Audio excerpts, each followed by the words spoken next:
7 mars 1944 à 8h30, le vice-amiral Jisaburo Ozawa se tenait sur la passerelle du porte-avions Taiho, regardant le soleil du matin se lever sur la rade de Lingga au large de Sumatra. Le navire sous ses pieds représentait 32 mois de travail, 16 000 tonnes d'acier et tout l'espoir restant de la marine impériale japonaise. Le Taiho était le seul porte-avions de flotte construit à cet effet que le Japon avait mis en service depuis le début de la guerre. Un porte-avions en 32 mois. Ozawa avait reçu des rapports de renseignement 3 jours plus tôt. Les Américains avaient mis en service 17 nouveaux porte-avions de flotte dans la même période.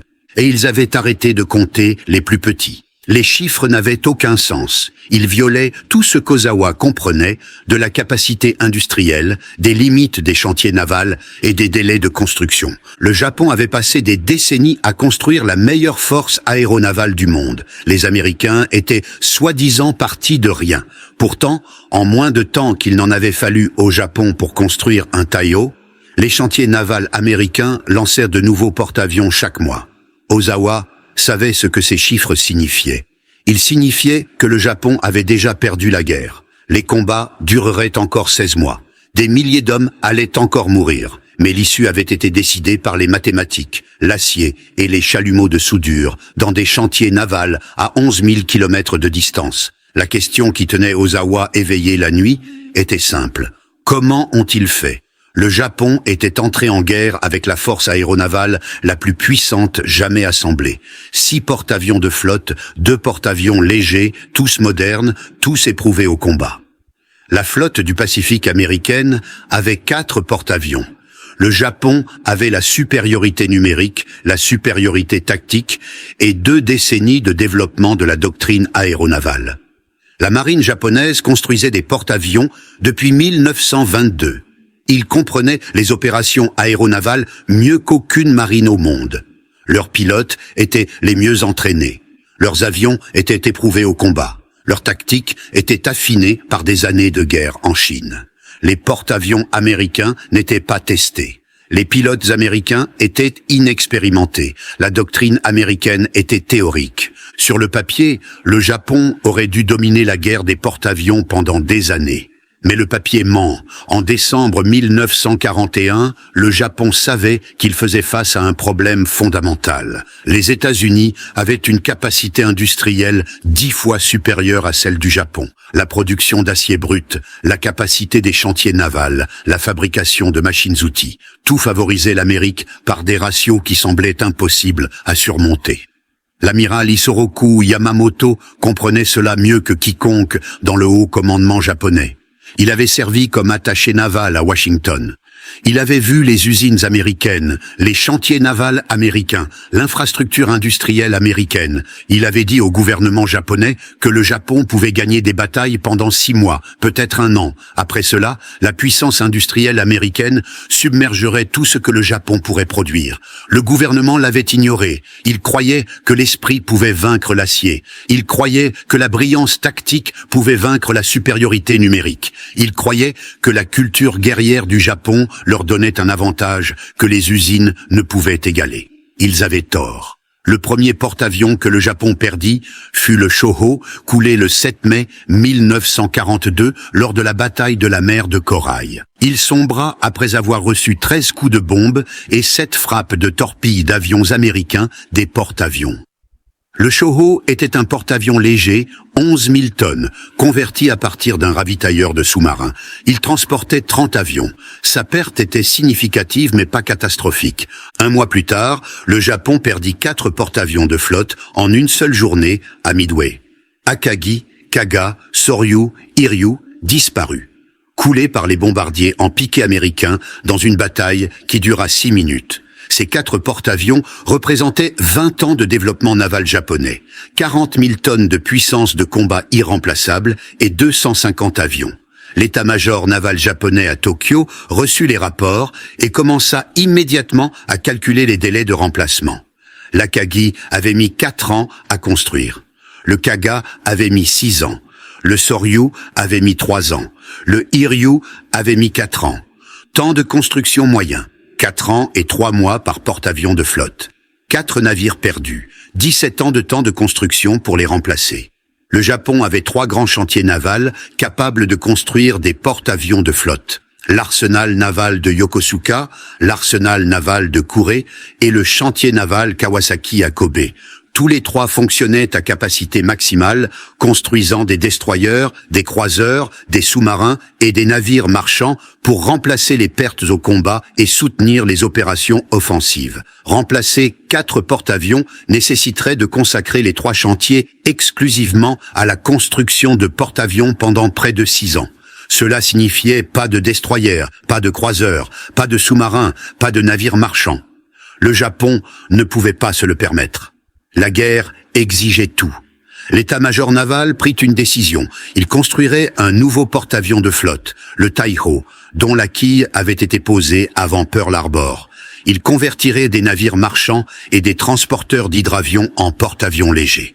Il concevrait une nouvelle classe de porte-avions plus petits, moins chers, qui pourraient être construits plus vite. Le plan semblait raisonnable sur le papier. Le Taiho fournirait une capacité de porte-avions de flotte. Les conversions fourniraient des remplacements intérimaires. Les nouveaux porte-avions de classe Unryu restaureraient finalement la force numérique du Japon. C'était un plan logique, soigneusement calculé, correctement financé. Il échoua complètement. La quille du Taiho avait été posée le 10 juillet 1941. Le navire fut lancé le 7 avril 1943. Il fut mis en service le 7 mars 1944, 32 mois entre la pose de la quille et la mise en service. C'était en fait rapide pour un porte-avions de flotte japonais. Le Shokaku et le Zuikaku, dont les quilles avaient été posées fin 1937, avaient mis respectivement 44 mois et 45 mois. Le Japon avait significativement amélioré son délai de construction des porte-avions. 32 mois était un exploit à noter. Les Américains mirent en service l'USS Essex le 31 décembre 1942. Sa quille avait été posée le 28 avril 1941. 20 mois. L'Essex était plus grand que le Taiho. Il déplaçait 27 100 tonnes standard contre 29 300 tonnes pour le Taiho. Il transportait 90 avions contre 75 pour le Taiho. 20 mois. Les Américains avaient construit un porte-avions plus grand, plus capable, en 37% de temps en moins que le programme de construction le plus rapide du Japon. Mais ce n'était pas la partie choquante. La partie choquante était que l'Essex n'était que le premier. En janvier 1943, le Lexington fut mis en service, puis le Yorktown, puis le Bunker Hill, puis l'Intrépide, puis le Hornet, puis le Franklin. En décembre 1943, les Américains avaient mis en service 11 porte-avions de classe Essex, 11. En un an, le Japon mit en service le Taiho, un porte-avions. En 1944, l'état-major naval à Tokyo étudia les rapports de renseignement. Ils vérifièrent les chiffres à plusieurs reprises. Ils supposèrent que la propagande américaine gonflait les chiffres de production, mais les avions de reconnaissance le confirmèrent. Le renseignement photographique le confirma. Les communications radio interceptées le confirmèrent. Les Américains lançaient des porte-avions plus vite que le Japon ne pouvait former des pilotes pour y voler. Comment ? La réponse commençait avec un homme nommé Henry Kaiser. Kaiser n'avait jamais construit de navire de sa vie avant 1941. Il était ingénieur en construction. Il construisait des barrages, des routes, des ponts, le Hoover Dam, le Bonneville Dam, le Grand Coulee Dam, des structures de béton massives qui nécessitaient de déplacer des montagnes de matériaux et de coordonner des milliers d'ouvriers.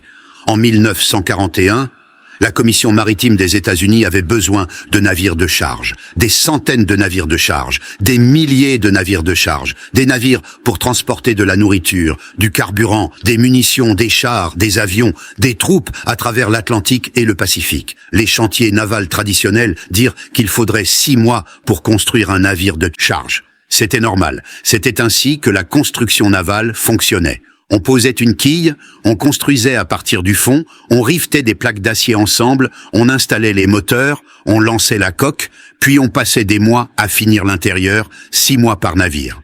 La commission maritime avait besoin de 2000 navires. Cela prendrait 1000 ans de capacité de chantier naval. Kaiser regarda le problème différemment. Il ne voyait pas des navires, il voyait des structures en acier qui pouvaient être décomposées en composants préfabriqués dans des installations séparées puis assemblées au chantier naval. Au lieu de construire les navires de bas en haut, une pièce à la fois, Kaiser proposa de construire les navires à partir de sections soudées ensemble.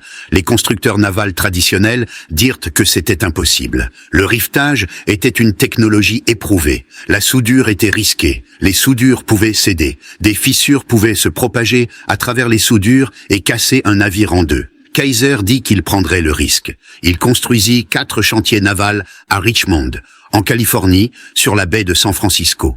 Il embaucha des travailleurs de tout le pays. La plupart n'avaient jamais vu un navire auparavant. Beaucoup étaient des femmes. Beaucoup étaient des Afro-Américains qui avaient été exclus du travail dans les chantiers navals. Kaiser ne se souciait pas de l'expérience. Il se souciait de l'organisation. Il divisa la construction navale en modules. Chaque module était construit dans un atelier de préfabrication séparé. Des sections de pont, des cloisons, des salles des machines, des superstructures, tout était décomposé en pièces qui pouvaient être construites par des travailleurs qui n'avaient besoin que de savoir souder cette pièce spécifique. Les modules étaient construits sur le côté ou à l'envers, quelle que soit l'orientation qui rendait la soudure la plus facile. Ils étaient déplacés vers la cale de construction avec des grues massives, abaissées en position, soudés ensemble. Le premier Liberty Ship que Kaiser construisit prit 196 jours. Le 10e prit 45 jours. En 1943, les chantiers de Kaiser achevaient des Liberty Ships en moyenne en 42 jours. Le record fut de 4 jours, 15 heures et 29 minutes. Le SS Robert E. Peary, construit en novembre 1942 comme coup publicitaire pour démontrer ce qui était possible. 4 jours pour construire un navire. Les constructeurs navals traditionnels avaient dit 6 mois. La technique fonctionnait pour les navires de charge. Pouvait-elle fonctionner pour les porte-avions? Kaiser proposa de convertir ces méthodes à la production de porte-avions d'escorte. De petits porte-avions construits sur des coques de navires marchands, conçus pour la protection des convois et le soutien au sol plutôt que pour les actions de flotte. La marine était sceptique. Les porte-avions étaient complexes. Ils nécessitaient un équipement spécialisé, des travailleurs formés, des années d'expertise. Kaiser dit « Donnez-moi une chance ». Son chantier naval de Vancouver, Washington, posa la quille du porte-avions d'escorte Casablanca le 3 novembre 1942. Le navire fut lancé le 5 avril 1943. Mise en service le 8 juillet 1943, 8 mois de la quille à la mise en service. La marine voulait 50 porte-avions d'escorte. Kaiser livra 50 porte-avions en 14 mois, un porte-avions tous les 8 jours. L'état-major naval japonais à Tokyo reçut ces rapports et supposa qu'il s'agissait d'erreurs. Un porte-avions tous les 8 jours était physiquement impossible. Cela violait tous les principes de construction navale, mais les rapports continuaient d'arriver et étaient confirmés par les rencontres au combat. Fin 1943, les groupes de travail de porte-avions américains apparaissaient dans le Pacifique avec des nombres qui n'avaient aucun sens tactique. 12 porte-avions, 15 porte-avions, 18 porte-avions dans un seul groupe de travail. Toute la force aéronavale du Japon était de 6 navires. Les Américains déployaient des groupes de travail plus grands que toute la flotte de porte-avions du Japon. D'où venaient ces navires? Pas seulement des porte-avions d'escorte de Kaiser. Les porte-avions de flotte de classe Essex arrivaient en force d'escadron. Le secret était la même technique de préfabrication appliquée à la construction de porte-avions de flotte. Newport News Shipbuilding, en Virginie, construisait des porte-avions depuis les années 1930. Ils connaissaient la construction des porte-avions. Ils savaient que cela prenait des années, mais ils apprirent des méthodes de Kaiser pour les navires de charge. Ils commencèrent à préfabriquer les composants des porte-avions. Des sections de coques, des ponts d'hangar, des ponts d'envol, des superstructures d'îlots, toutes construites dans des ateliers séparés, puis déplacées vers la cale de construction pour l'assemblage final. Ils remplacèrent le rivetage par la soudure autant que possible. La soudure était plus rapide, nécessitait moins de main-d'œuvre qualifiée, créait des structures plus légères. Ils standardisèrent les conceptions. Chaque porte-avions de classe Essex utilisait les mêmes plans, les mêmes composants, le même équipement. Les travailleurs apprirent à construire un module, puis construisirent des dizaines de modules identiques. Ils rationalisèrent les séquences de construction. Au lieu d'attendre qu'une section soit terminée avant de commencer la suivante, plusieurs sections étaient construites simultanément à différents endroits, puis rassemblées. L'USS Franklin, construit à Newport News, eut sa quille posée le 7 décembre 1942. Lancé le 14 octobre 1943. Mise en service le 31 janvier 1944. 13 mois de la quille à la mise en service. Ce n'était même pas le record. Plusieurs porte-avions de classe Essex furent achevés en 14 à 16 mois. La moyenne était de 18 mois. Le Taiho japonais prit 32 mois. Les chantiers navals américains construisaient des porte-avions de flotte 2 fois plus vite que les chantiers navals japonais, et ils en construisaient plus de 2 fois plus. Au moment où le Taiho fut mis en service en mars 1944, les Américains avaient 17 porte-avions de classe Essex en service ou en construction, 17 contre 1. Le ratio était pire quand on incluait les porte-avions légers et d'escorte. L'Amérique opérait plus de 100 porte-avions de tout type. Mi-1944, le Japon en avait 9. La marine japonaise tenta de s'adapter. Elle commanda 14 porte-avions de classe Unryu. Ceux-ci étaient plus petits que le Taiho, plus simples à construire, conçus pour la production de masse. La classe Unryu était basée sur la conception d'avant-guerre du Hiryu, modernisée, mais utilisant une technologie éprouvée et des composants standards. Il déplaçait 17 150 tonnes, transportait 65 avions, pouvait faire 34 nœuds. Ils étaient censés être la réponse du Japon à la classe Essex. 3 furent achevés, Unryu, Amagi, Katsuragi. L'Unryu fut mis en service le 6 août 1944, l'Amagi le 10 août 1944, le Katsuragi le 15 octobre 1944. 3 porte-avions mis en service en 10 semaines. Cela semblait être un progrès. Le Japon accélérait la production de porte-avions. Sauf que les Américains mirent en service 9 porte-avions de classe Essex dans la même période de 10 semaines. Les Japonais ne pouvaient ni pas rattraper leur retard. Chaque fois qu'ils accéléraient la production, les Américains accéléraient plus vite. Pire, le Japon manquait de ressources. Construire un porte-avions nécessite de l'acier, beaucoup d'acier. Un porte-avions de classe Essex contenait approximativement 27 000 tonnes de tôle d'acier de structure, de plaques de blindage. Les États-Unis produisirent 60 millions de tonnes d'acier en 1943, 80 millions de tonnes en 1944. Le Japon produisit 8,4 millions de tonnes en 1943, 6 millions de tonnes en 1944. L'industrie sidérurgique américaine produisait 10 fois plus d'acier que toute la capacité industrielle du Japon. Cet écart d'acier se répercutait sur tous les aspects de la construction navale. Les chantiers navals américains avaient de l'acier. Ils pouvaient construire des coques, du blindage, des machines, tout ce dont ils avaient besoin. Si une section était endommagée ou construite incorrectement, ils la mettaient au rebut et en construisaient une nouvelle. Les chantiers navals japonais rationnaient l'acier. Chaque plaque était précieuse. Les erreurs devaient être réparées, pas remplacées. La construction ralentissait parce que les travailleurs passèrent du temps à réparer les erreurs au lieu d'avancer. Les chantiers navals américains avaient des machines-outils, des tours, des perceuses, des fraiseuses, toutes modernes, toutes motorisées, capables de travailler avec précision à grande vitesse.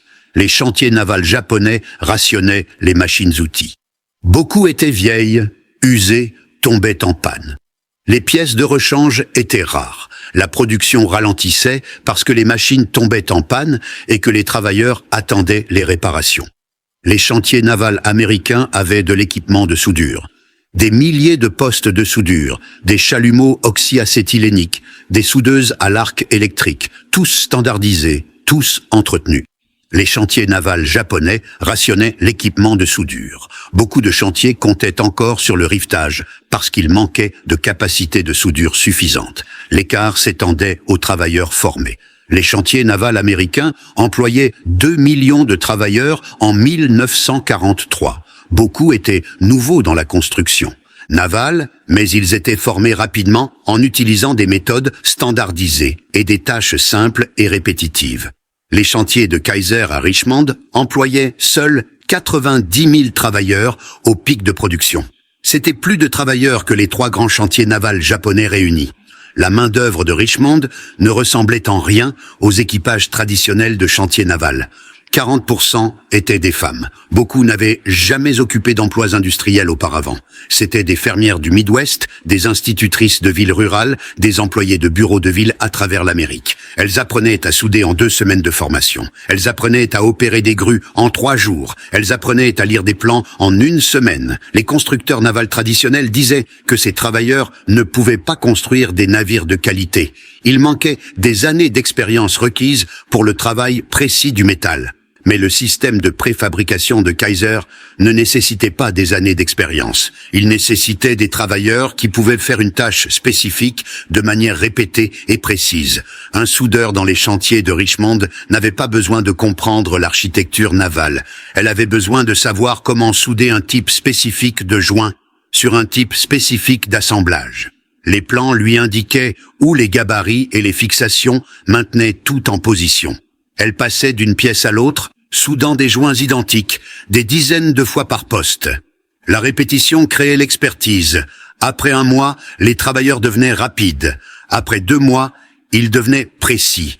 Après 3 mois, ils pouvaient travailler plus vite que les charpentiers navals traditionnels qui avaient de passer des années à apprendre leur métier. Les Japonais ne pouvaient pas reproduire ce modèle. Les chantiers navals japonais employaient 300 000 travailleurs. Beaucoup étaient des artisans qualifiés, mais ils étaient dispersés sur des dizaines de projets. Former de nouveaux travailleurs était lent parce que les travailleurs expérimentés étaient trop occupés pour enseigner. Plus critique, la culture industrielle japonaise mettait l'accent sur l'artisanat plutôt que sur la standardisation. Un ajusteur naval japonais qualifié était fier d'adapter chaque pièce sur mesure, faisant des ajustements mineurs pour assurer un alignement parfait. Cette approche produisait de beaux navires, mais elle était lente. Les travailleurs américains n'adaptaient rien sur mesure. Les pièces étaient fabriquées selon des spécifications précises dans les ateliers de préfabrication. Soit elles s'assemblaient, soit non. Si une pièce ne s'ajustait pas, elle était rejetée et une nouvelle était fabriquée. Cette approche produisait des navires fonctionnels rapidement. La différence de philosophie reflétait la différence de capacité industrielle. Le Japon avait un acier limité, des machines-outils limitées, des travailleurs limités. Chaque pièce devait être utilisée. Le gaspillage était inacceptable. L'ajustement sur mesure garantissait que rien n'était gaspillé. L'Amérique avait de l'acier abondant, des machines-outils abondantes, des travailleurs abondants. Si une pièce était mauvaise, ils en faisaient une autre. La vitesse importait plus que la perfection. Les 2 approches avaient du mérite, mais en temps de guerre, la vitesse l'emporta. Les Américains avaient suffisamment de travailleurs pour qu'ils puissent se spécialiser. Un équipage construisait des cloisons. Un autre équipage construisait des sections de pont. Un autre équipage installait la machinerie de propulsion. La spécialisation augmentait la vitesse. Les chantiers navals japonais avaient besoin de travailleurs qui pouvaient tout faire. Les ajusteurs navals devaient ajuster les coques, installer la machinerie, installer les systèmes électriques. Les généralistes étaient flexibles mais plus lents. Newport News Shipbuilding, le chantier qui construisait la plupart des porte-avions de classe Essex, développa des zones d'assemblage spécialisées pour différents composants de porte-avions. Un bâtiment de 150 mètres de long était entièrement dédié à la fabrication des sections de ponts d'envol. Des grues géantes aériennes déplaçaient la tôle d'acier des racks de stockage vers les postes de découpe où les travailleurs avec des chalumeaux acétyléniques découpaient les plaques aux spécifications. Les plaques découpées passaient au poste de préparation des bords où les travailleurs biseautaient les bords pour la soudure, puis au gabarit d'assemblage où les plaques étaient alignées et soudées par points ensemble. Enfin, au poste de soudure, où des équipes de soudeurs terminaient les soudures permanentes en travaillant en séquence. Chaque soudeur était responsable d'une section spécifique. Une section complète de pont d'envol de 37 mètres de long sur 27 mètres de large prenait 8 jours de l'acier brut aux composants finis. Cette même section construite en utilisant des méthodes traditionnelles avec un seul équipage travaillant sur la cale aurait pris 6 semaines. Un autre bâtiment fabriquait les assemblages d'ascenseurs. Les ascenseurs de porte-avions étaient des mécanismes complexes, actionnés hydrauliquement, capables de soulever un avion de 30 tonnes du pont d'hangar au pont d'envol en 30 secondes. Les chantiers navals traditionnels installaient les ascenseurs pièce par pièce dans la coque du porte-avions. C'était un travail difficile, dans des espaces confinés, nécessitant un alignement précis et des tests approfondis. Newport News construisit des assemblages d'ascenseurs entiers dans un atelier dédié. L'assemblage était testé, ajusté et vérifié avant même d'atteindre le navire. Quand venait le temps de l'installation, des grues soulevaient l'ascenseur complet en position. La connexion aux systèmes hydrauliques prenait des jours au lieu de semaines. Les systèmes de propulsion recevaient un traitement similaire. Chaque porte-avions de classe Essex avait besoin de 4 jeux de turbines, 8 chaudières, des réducteurs, des arbres d'hélice et des milliers de mètres de tuyauterie de vapeur. Installer cette machinerie traditionnellement prenait des mois. Newport News créa des assemblages de modules de propulsion. Chaque module contenait un jeu complet de turbines, 2 chaudières et toute la tuyauterie associée préassemblée et testée. Les modules étaient construits dans une installation séparée complètement équipée d'instruments et de contrôles. Ils étaient testés à l'aide de connexions de vapeur temporaires pour vérifier les performances. Quand la coque du porte-avions était prête, des grues soulevaient l'ensemble du module de propulsion dans l'espace des machines.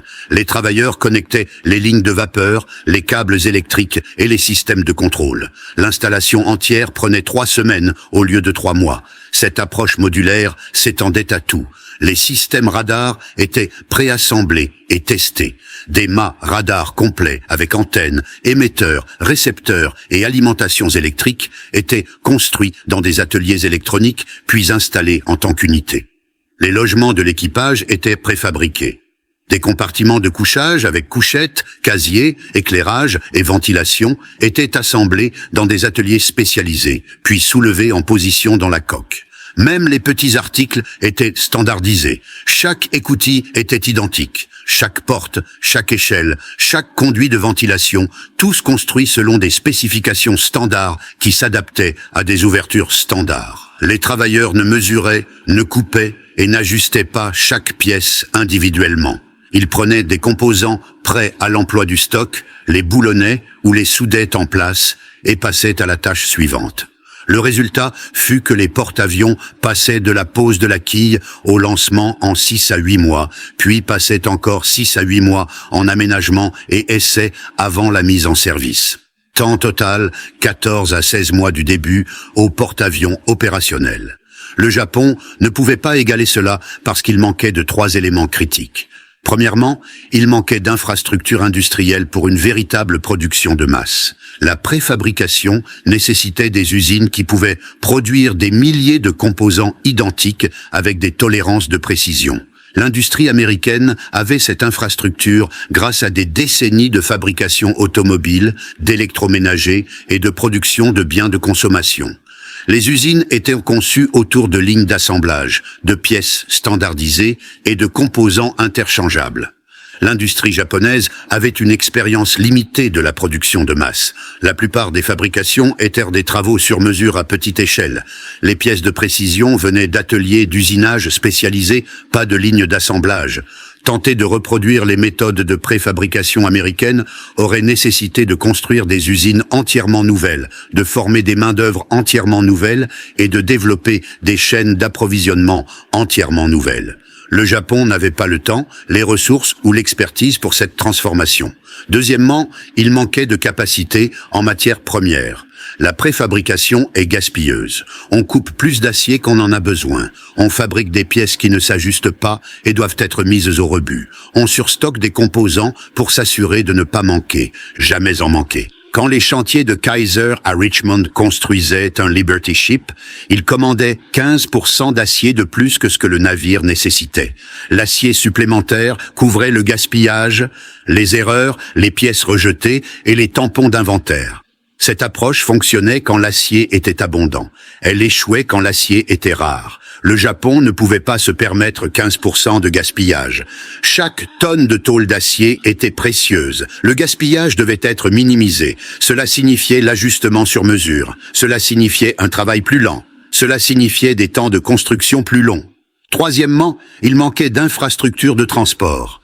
La préfabrication américaine fonctionnait parce que les composants pouvaient être fabriqués n'importe où dans le pays et expédiés au chantier naval par chemin de fer. Une section de cloison construite en Pennsylvanie pouvait être sur un wagon plat pour Newport News en 24 heures.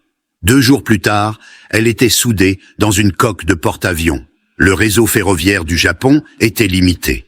La plupart des composants lourds étaient déplacés par cabotage. Ce cabotage était sous attaque constante par les sous-marins américains.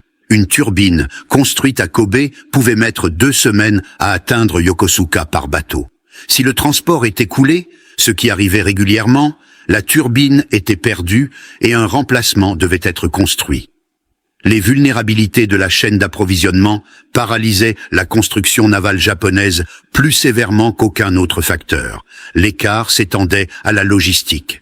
Les chantiers navals américains recevaient de l'acier, de l'aluminium, du cuivre, du caoutchouc, de l'électronique, tout ce dont ils avaient besoin par chemin de fer et camion depuis des usines à travers le continent. Si un fournisseur avait des problèmes, il y avait des alternatives. Les chantiers navals japonais dépendaient du transport maritime. L'acier venait des aciéries de Corée et de Mandchourie. Le cuivre venait des mines des Philippines. Le caoutchouc venait des Indes orientales néerlandaises. Tout transporté par des navires marchands qui étaient coulés par les sous-marins américains à des taux croissants. En 1944, le Japon perdait des navires marchands plus vite que les chantiers ne pouvaient les remplacer. Les matériaux critiques n'arrivaient pas. Les programmes de construction étaient retardés parce que les chantiers attendèrent de la tôle d'acier, des aubes de turbines, des câbles électriques. Le Taiho avait été conçu avec 8 chaudières et 4 turbines produisant 160 000 chevaux vapeur. 2 des porte-avions de classe Unryu, le Katsuragi et le Aso, furent construits avec des moteurs de destroyer parce que les fabricants de turbines ne pouvaient pas produire les groupes propulseurs de porte-avions de flotte assez vite. Ces porte-avions ne pouvaient faire que 25 nœuds au lieu de 34 nœuds. Des porte-avions plus lents signifiaient moins de flexibilité tactique, moins de capacité à éviter les attaques, moins de capacité à se rapprocher des forces ennemies ou à se retirer du danger. Les Américains ne faisaient face à aucun tel compromis. Chaque porte-avions de classe Essex avait des systèmes de propulsion identiques, 150 000 chevaux vapeur, 33 nœuds, sans exception. Les Japonais faisaient également face à une crise de formation des pilotes. Construire des porte-avions n'était que la moitié du problème. Former des pilotes pour y voler était tout aussi critique.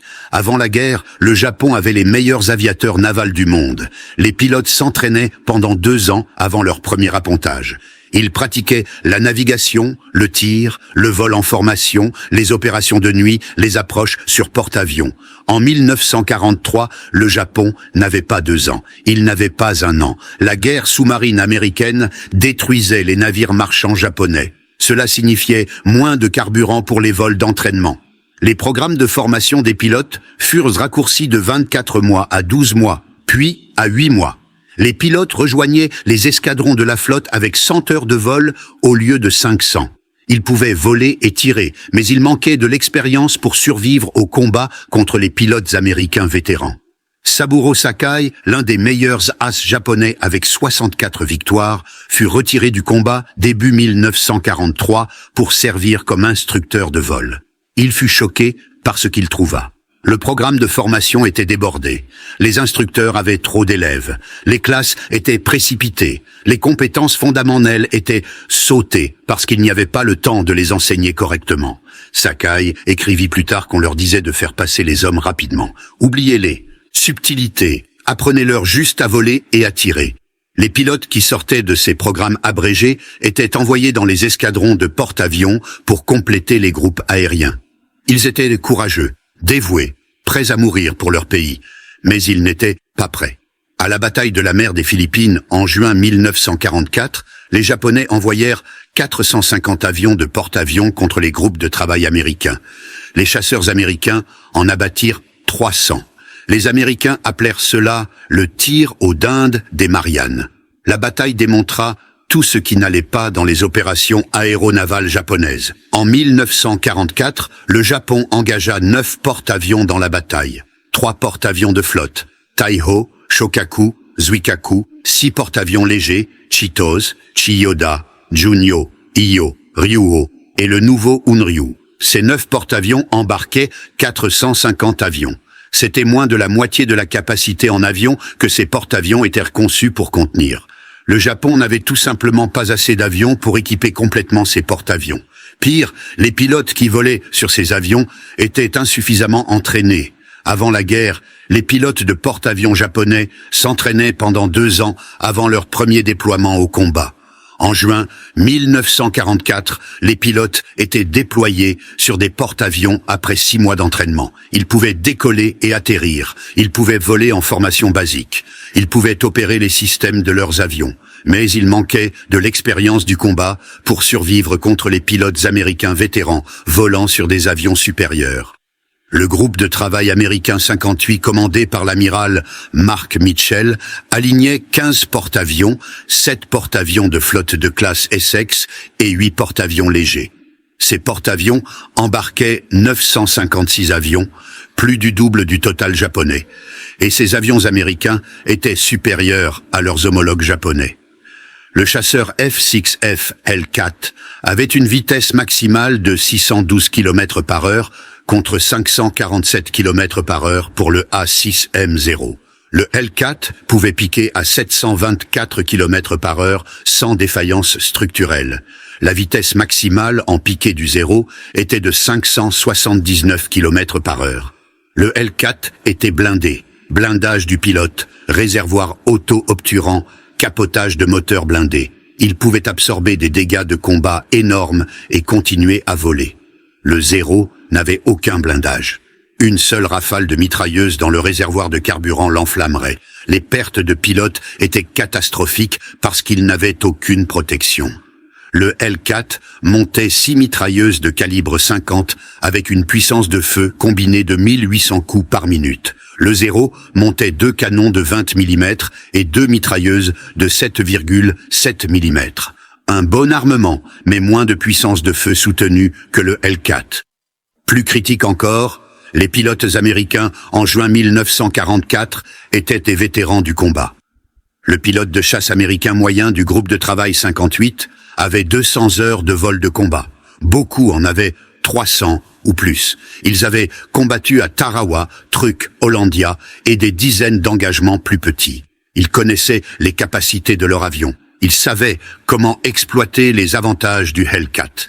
Ils savaient comment combattre les zéros et gagner. Le pilote japonais moyen avait 20 heures de vol de combat. Certains n'en avaient aucune. Ils volaient pour leur première opération sur porte-avions contre la force aéronavale la plus grande et la plus expérimentée jamais assemblée. Le résultat était prévisible. Le 19 juin, le Japon lança sa première vague d'assaut à 7h30. 69 avions. Le radar américain les détecta à 240 km. Les directeurs de chasse envoyèrent 40 Hellcats pour les intercepter. Les Hellcats frappèrent la formation japonaise à 65 km des porte-avions. Ils abattirent 42 avions dans les 10 premières minutes de combat. Les avions japonais survivants continuèrent vers les porte-avions. Ils rencontrèrent une deuxième vague de chasseurs américains, puis une troisième vague, puis le feu anti-aérien des destroyers et croiseurs d'écran. 8 avions percèrent jusqu'au porte-avions. Ils n'obtinrent aucun coup au but. 4 avions retournèrent à leur porte-avions. La première frappe du Japon perdit 94% de ses avions. La deuxième frappe lancée à 8h56 ne s'en sortit pas mieux. 109 avions rencontrèrent la même défense en couche. Les chasseurs américains en détruisirent 97 avant qu'ils n'atteignent la portée d'attaque. La troisième frappe, 107 avions, obtint un seul coup de bombe sur le cuirassé South Dakota, causant des dégâts mineurs. La quatrième frappe fut désorientée. Certains avions trouvèrent les porte-avions américains, mais furent repoussés. D'autres ne localisèrent jamais l'ennemi et retournèrent à leur porte-avions avec les bombes encore attachées. Sur 450 avions lancés, 300 furent abattus. 50 autres s'écrasèrent en tentant d'atterrir sur les porte-avions dans l'obscurité après la bataille. Le Japon perdit 350 avions et leurs pilotes en un jour de combat. L'Amérique perdit 29 avions. Ce ratio d'échange de 12-1 en faveur de l'Amérique reflétait les avantages cumulatifs des avions supérieurs, des pilotes supérieurs, de la doctrine supérieure et de la direction radar supérieure. Il reflétait aussi les conséquences du programme de construction de porte-avions raté du Japon. Si le Japon avait pu construire des porte-avions aussi vite que l'Amérique, il aurait pu déployer 20 ou 30 porte-avions à la mer des Philippines au lieu de 9. Même avec des pilotes inférieurs et des avions inférieurs, 30 porte-avions auraient déployé plus de 1000 avions. La masse seule aurait pu submerger les défenses américaines. Mais le Japon avait 9 porte-avions, et à la fin de la bataille, 3 d'entre eux avaient disparu. Le Japon perdit 3 porte-avions dans cette bataille: Taiho, Shokaku et Hiyo. Le Taiho survécut seulement 3 mois après sa mise en service. Il fut touché par une seule torpille du sous-marin américain Kavala le 19 juin. Les dégâts auraient dû être gérables. La doctrine de contrôle des avaries japonaises était adéquate pour les coups de torpille, mais un jeune officier de contrôle des avaries fit une erreur critique. Il ordonna d'allumer le système de ventilation du navire pour évacuer les vapeurs d'essence du pont d'hangar. Le système de ventilation répandit les vapeurs dans tout le navire au lieu de les évacuer par-dessus bord. 6 heures après le coup de torpille, une étincelle enflamma la vapeur d'essence. L'explosion déchira le navire. Il coula en minutes, emportant 1272 hommes avec lui. 32 mois à construire, 3 mois en service, disparu. Le Shokaku, l'un des porte-avions les plus réussis du Japon, vétéran de Pearl Harbor, de la mer de Corail, de Santa Cruz, fut touché par 4 torpilles du sous-marin Kavala. Il coula 7 heures plus tard. Le Hiyo fut touché par des torpilles aériennes et des bombes. Il prit feu, perdit de la puissance et coula. Le Japon perdit 3 porte-avions en un jour. Les Américains n'en perdirent aucun. Fin 1944, la force aéronavale du Japon était pratiquement finie. À la bataille du golfe de Leyte en octobre, les Japonais engagèrent leurs porte-avions restants comme forceleurs. 4 porte-avions, avec presque aucun avion à bord, naviguèrent vers le nord pour attirer les porte-avions américains loin de la zone de bataille principale. Le plan fonctionna. Les avions des porte-avions américains attaquèrent la forceleur, coulèrent les 4 porte-avions, mais le sacrifice n'aboutit à rien. Les porte-avions d'escorte américains dans le golfe de Leyte repoussèrent de toute façon la flotte de surface japonaise. L'opération Leur coûta au Japon ses derniers porte-avions sans gain stratégique. Le Zuikaku, le dernier des 6 porte-avions qui avaient attaqué Pearl Harbor, sombra le 25 octobre 1944. Il avait survécu à 3 ans de combat. Il fut coulé parce que le Japon n'avait plus assez d'avions ou de pilotes pour le défendre. En novembre 1944, le Japon n'avait plus de porte-avions de flotte opérationnelle. L'Amérique en avait 28. L'avantage industriel américain n'était pas seulement numérique, il était systémique. Quand un porte-avions de classe Essex était endommagé au combat, il naviguait vers un chantier naval pour réparation. Les réparations étaient complétées en semaines ou mois en utilisant des sections de remplacement préfabriquées, des pièces standardisées et des installations de réparation massive. L'USS Franklin fut touché par 2 bombes le 19 mars 1945 alors qu'il opérait au large des côtes japonaises. Les bombes pénétrèrent le pont d'envol et explosèrent dans l'hangar, déclenchant des explosions secondaires des avions ravitaillés et armés. Les incendies firent rage pendant des heures. 807 hommes furent tués. Le navire était immobilisé, gitant, brûlant, avec les magazines menaçant d'exploser. Toute autre marine aurait abandonné le navire. Le Franklin était clairement perdu. Mais les équipes de contrôle des avaries américaines combattirent les incendies, stabilisèrent la gîte, remirent les moteurs en marche. Le Franklin navigua vers Pearl Harbor par ses propres moyens à 26 km/h. De Pearl Harbor, il transit vers le Brooklyn Navy Yard pour des réparations majeures. Le navire arriva à Brooklyn le 28 avril 1945. La guerre se termina avant qu'il ne puisse retourner en service, mais il survécut. Ce niveau de contrôle des avaries était impossible pour le Japon. Les porte-avions japonais, touchés par des attaques majeures, coulaient généralement ou étaient sabordés. Le Japon manquait des installations de réparation, des pièces de rechange, des équipes de contrôle des avaries formées pour sauver les navires lourdement endommagés. La différence entre la capacité industrielle américaine et japonaise se manifestait dans tous les aspects des opérations des porte-avions. Les porte-avions américains avaient un radar. Le radar de recherche aérienne type SK pouvait détecter les avions entrant à 145 km. Le radar de détermination d'altitude type SM pouvait déterminer l'altitude. Les directeurs de chasse utilisaient le radar pour guider les intercepteurs sur les frappes entrantes avant qu'elles n'atteignent la flotte. Les porte-avions japonais avaient un radar limité. Les premiers modèles pouvaient détecter les avions à 50 km dans des conditions idéales. Les opérations de nuit et le mauvais temps dégradaient significativement les performances. Les directeurs de chasse japonais comptaient sur la détection visuelle et les rapports radio des navires sentinelles. Les porte-avions américains avaient des obus anti-aériens à fusée de proximité. La fusée VT utilisait un radar miniature pour détecter les avions à proximité et faire détonner l'obus automatiquement.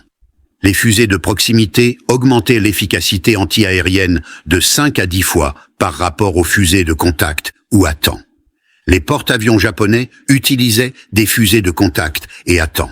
Les obus devaient frapper la cible directement ou être réglés pour exploser à la bonne altitude. Les deux méthodes étaient bien moins efficaces que les fusées de proximité. Les porte-avions américains avaient de meilleurs avions. Le chasseur F-6FL4 surpassait le A-6M0 dans presque toutes les catégories. Meilleure vitesse, meilleur taux de montée, meilleure vitesse en piqué, meilleure protection, meilleur armement. Les porte-avions japonais comptaient encore sur le Zéro, qui n'avait pas été significativement amélioré depuis 1941. Le Zéro était plus léger et plus maniable que le L4, mais il était plus lent, plus fragile, et manquait de puissance de feu pour détruire rapidement les avions américains lourdement blindés. Les porte-avions américains avaient une meilleure doctrine. Les balayages de chasseurs nettoyaient l'espace aérien ennemi avant les frappes.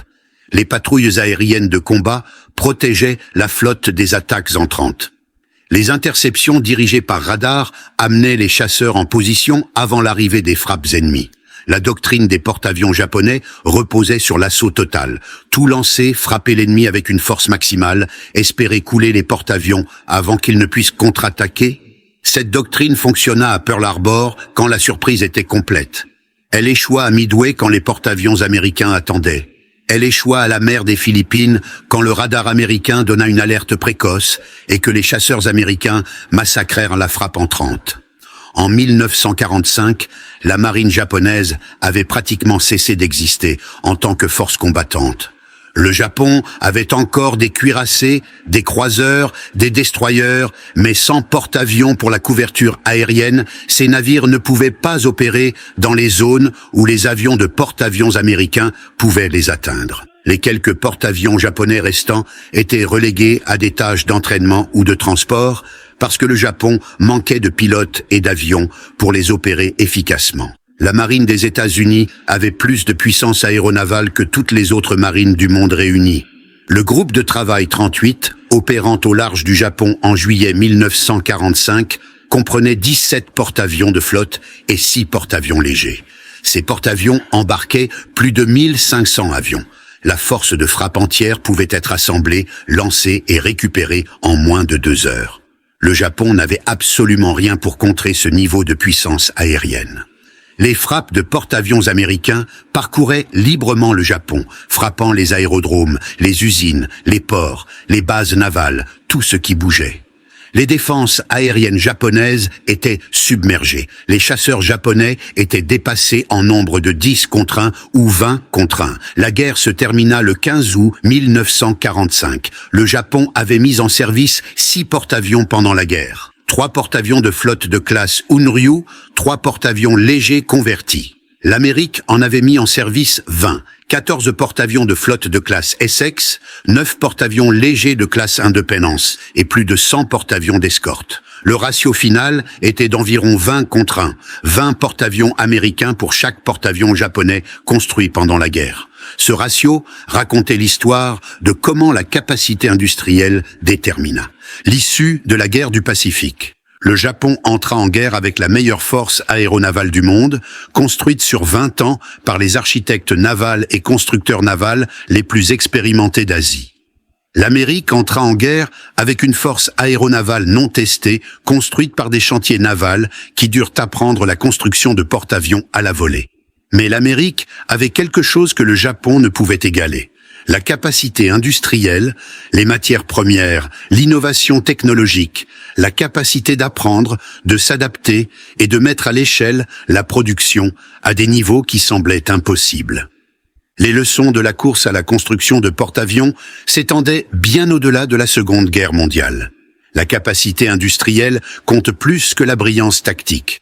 Le Japon avait une meilleure doctrine des porte-avions en 1941. De meilleurs pilotes, de meilleurs avions, une meilleure expérience opérationnelle. Ils gagnèrent chaque bataille pendant les 6 premiers mois. Mais les avantages tactiques s'érodent. Les pilotes meurent. Les avions deviennent obsolètes, la doctrine évolue, les avantages industriels se cumulent. Chaque nouveau porte-avions que l'Amérique construisait rendait plus facile la construction du suivant. Chaque travailleur formé rendait la formation du travailleur suivant plus rapide. Chaque composant standardisé rendait la chaîne d'approvisionnement plus efficace. Mi-1943, la construction de porte-avions américains était devenue un système auto-renforçant. Les chantiers navals achevaient des porte-avions plus vite qu'ils ne pouvaient former des équipages pour eux. Le Japon n'atteignit jamais cet élan. Chaque porte-avions qu'il construisait consommait les ressources nécessaires pour le suivant. Chaque travailleur formé prenait du temps à la production. Chaque composant standardisé nécessitait de rééquiper des usines déjà surchargées. L'écart s'élargit exponentiellement. Début 1942, le Japon avait 8 porte-avions opérationnels. L'Amérique en avait 3. Mi-1943, le Japon avait 6 porte-avions opérationnels. L'Amérique en avait 14. Mi-1944, le Japon avait 7 porte-avions opérationnels. L'Amérique en avait 32. Début 1945, le Japon avait 0 porte-avions opérationnel. L'Amérique en avait 39. La progression n'était pas linéaire. Elle était géométrique. La force aéronavale américaine doubla, puis tripla, puis quadrupla, tandis que la force japonaise déclinait. Ce modèle se répéta dans chaque catégorie de construction navale. Le Japon construisit 6 porte-avions de flotte pendant la guerre. L'Amérique en construisit 24 de classe Essex. Le Japon construisit 3 porte-avions légers pendant la guerre. L'Amérique en construisit 9 de classe Independence. Le Japon n'acheva aucun porte-avions d'escorte pendant la guerre. L'Amérique acheva 77 porte-avions d'escorte de classe Casablanca, plus des douzaines d'autres types de porte-avions d'escorte. Construction totale de porte-avions. Le Japon produisit 9 porte-avions pendant 3 ans et demi de guerre. L'Amérique en produisit 110 dans la même période. Le ratio était d'environ 12:1. 12 porte-avions américains pour chaque porte-avions japonais. Mais même ce ratio sous-estime l'écart réel. Les porte-avions américains étaient plus grands, transportaient plus d'avions, avaient un meilleur radar, de meilleures défenses anti-aériennes, un meilleur contrôle des avaries, un meilleur tout. Un porte-avions de classe Essex pouvait opérer 90 avions.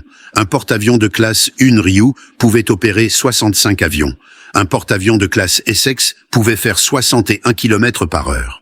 Certains porte-avions japonais équipés de moteurs de destroyers d'urgence pouvaient à peine faire 46 km/h. Un porte-avions de classe Essex avait une couverture radar complète. Les porte-avions japonais avaient un radar limité qui tombait souvent en panne au moment critique. Ainsi, l'avantage numérique de 12 contre 1 se traduisait par environ 20 contre 1 en capacité de combat réel. 20 porte-avions américains de puissance de combat pour chaque porte-avions japonais. Ce niveau de supériorité rendit le combat naval dans le Pacifique à sens unique après mi-1944. Les forces de surface japonaises ne pouvaient pas opérer à portée des porte-avions américains sans être détruites. Les bases japonaises ne pouvaient pas fonctionner à portée des porte-avions américains sans être neutralisées.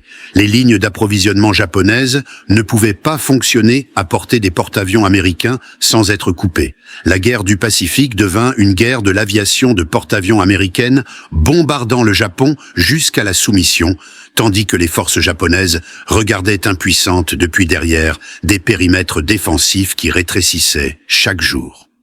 En juillet 1945, les groupes de travail de porte-avions américains opéraient au large des côtes japonaises en toute impunité.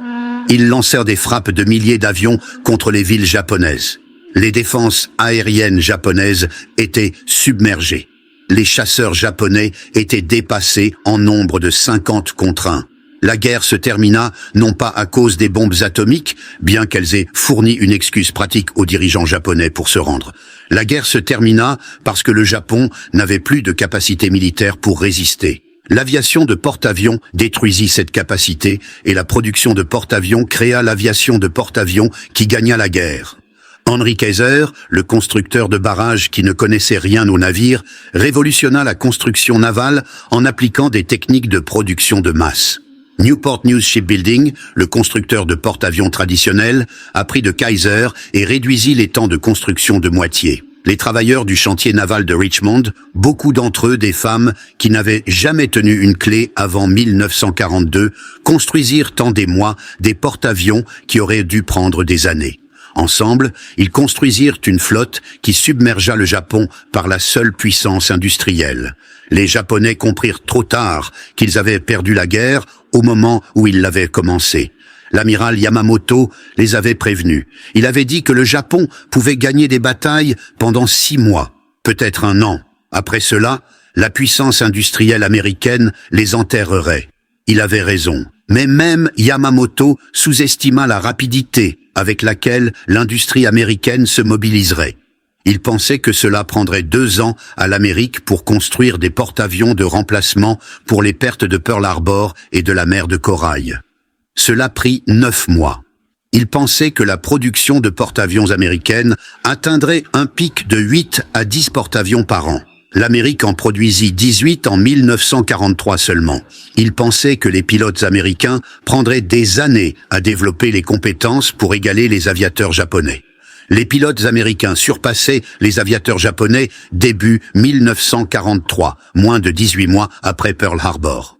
Toutes les hypothèses que les Japonais firent sur la capacité industrielle américaine étaient fausses. Toutes sous-estimaient la capacité de l'Amérique à mobiliser des ressources, former des travailleurs et produire des armes à des échelles que le Japon ne pouvait imaginer. Le titre de cette histoire n'est pas tout à fait exact, mais il capture la vérité essentielle. Le Japon construisit 6 porte-avions en 3 ans de guerre. Le nombre exact varie selon comment on compte les conversions et reclassements, mais 6 est le chiffre communément accepté pour les porte-avions de flotte construits à cet effet et achevés en temps de guerre. L'Amérique construisit 17 porte-avions de flotte de classe Essex pendant les années de guerre. Le chiffre exact est de 17, parce que 8 autres étaient en construction quand la guerre se termina et furent achevés après ou annulés. Mais 17 sous-estiment la production américaine de porte-avions. Incluez les porte-avions légers de classe Independence.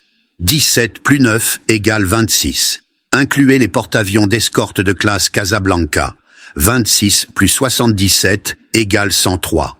Incluez toutes les autres classes de porte-avions d'escorte. C'est plus de 130 porte-avions commissionnés pendant la guerre. Le titre dit qu'ils arrêtèrent de compter. Ce n'est pas littéralement vrai. La marine comptait chaque navire, mais les nombres devinrent si grands que les porte-avions individuels cessèrent d'avoir de l'importance stratégique. Fin 1944, perdre un porte-avions au combat était tactiquement malheureux, mais stratégiquement sans conséquence. Un autre porte-avions arriverait le mois suivant. Le Japon perdait un porte-avions et c'était une crise nationale. Des prières étaient dites, des services commémoratifs tenus, des récriminations lancées contre les commandants navals qui avaient échoué à protéger des actifs irremplaçables. La réponse émotionnelle et stratégique aux pertes de porte-avions dit tout sur l'écart industriel entre les deux nations. Pour le Japon, chaque porte-avions était précieux. En perdre un signifiait des mois ou des années pour le remplacer. Pour l'Amérique, chaque porte-avions était important. En perdre un signifiait attendre des semaines pour le remplacement déjà en construction. Cette différence, plus que toute bataille, ou le génie d'un amiral, ou toute innovation tactique, détermina l'issue de la guerre. La capacité industrielle gagna la guerre du Pacifique. Pas le courage, pas le sacrifice, pas la brillance tactique, pas l'esprit guerrier, mais l'acier, les chalumeaux de soudure et les chaînes de montage.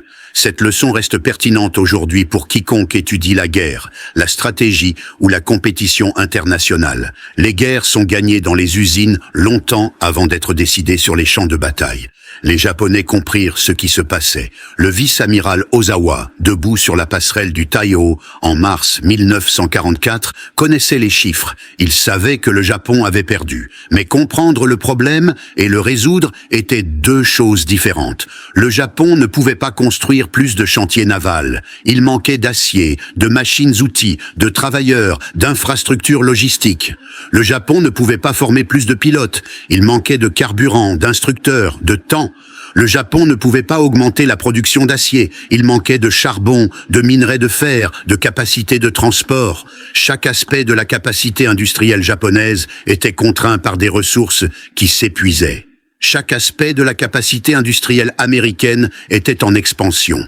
En 1945, les chantiers navals américains lançaient des porte-avions dont ils n'avaient pas besoin. Certains porte-avions de classe Essex furent achevés après la fin de la guerre.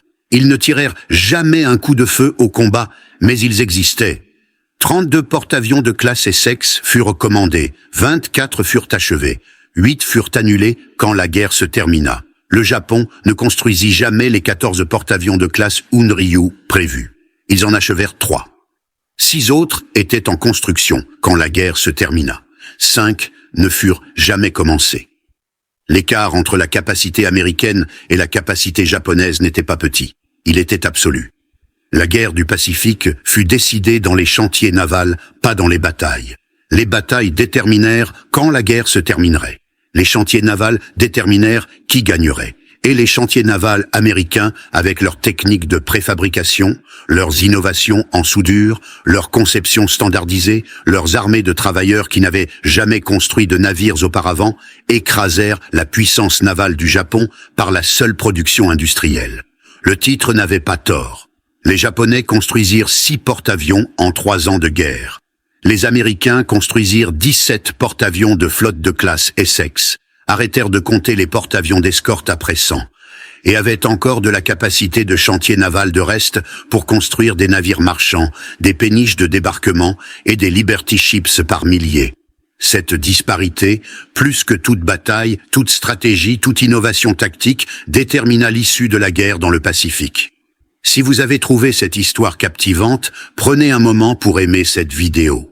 Cela nous aide à partager plus d'histoires oubliées de la Seconde Guerre mondiale. Abonnez-vous pour rester connecté avec ces histoires. Chacune compte, chacune mérite d'être rappelée. Nous aimerions avoir de vos nouvelles. Laissez un commentaire ci-dessous en nous disant d'où vous regardez. Notre communauté s'étend sur les continents.